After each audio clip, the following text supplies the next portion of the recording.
আলাইহি ওয়াসাল্লাম যেদিন ইন্তেকাল করলেন, হযরত উমর ফারুক রাদিয়াল্লাহু আনহু মনে করেছিলেন, ধারণা করেছিলেন যে আসলে রাসূল ইন্তেকাল করেন, রাসূল আল্লাহর ধ্যানে মগ্ন আছেন, লোকেরা ভুল বুঝতেছে ইন্তেকাল করেছেন, লোকেরা ভুল বুঝে ইন্তেকাল করেছেন বলতেছে।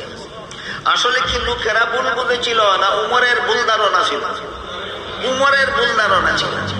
উমর যখন এই কথা বললেন, ভুল ধারণার বশীভূত হয়ে বললেন, যারা বলবে রাসূল ইন্তেকাল করেছেন তাদেরকে হত্যা করব। হযরত আবু বকর সিদ্দিক রাদিয়াল্লাহু আনহু দেখলেন উমর তো বিষয়টাকে গুলাটে করে ফেলেছেন।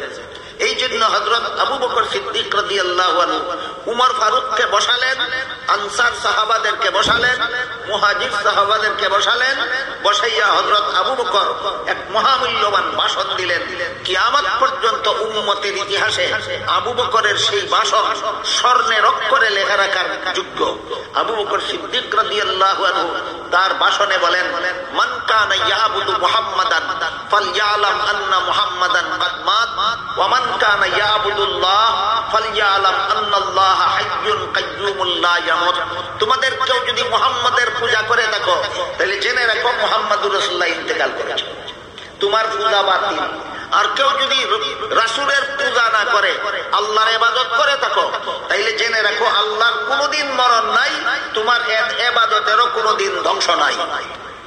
এই ভাষণ শুনে হযরত উমর নিজের ভুল নিজে বুঝতে পারলেন। আবু বকরের ভাষণ শুনে উমর নিজের ভুল নিজে বুঝতে পারলেন। তখন উমরও সমস্ত সাহাবায়ে কেরামের সাথে রাসূলের দাফন কাফনের কাজে শরীক হলেন।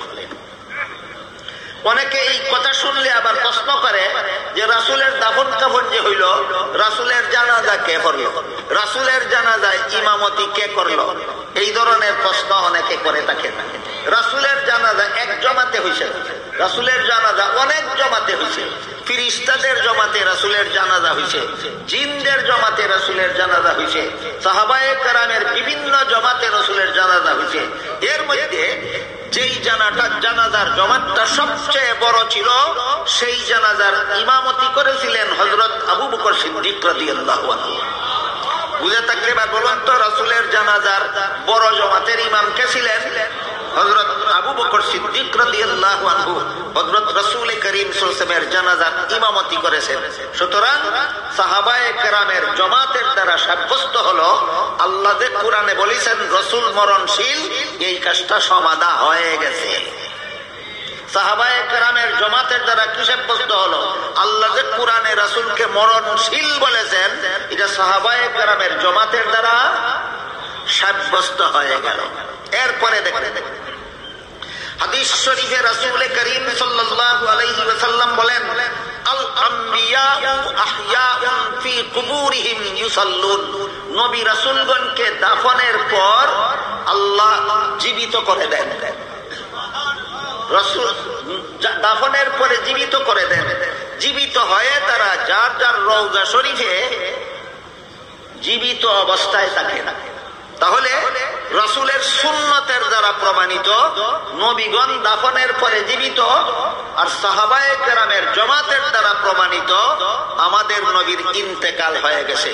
সুতরাং সুন্নতে রাসূল এবং জমাতে সাহাবা, এই দুইটা জিনিসের স্কেলের দ্বারা, এই দুইটা জিনিসের মাপকাঠির দ্বারা আমাদের নবী সম্পর্কে আমরা আহলে সুন্নাত ওয়াল জামাতের অনুসারী মুসলমানেরা দুইটা আকীদায় বিশ্বাসী।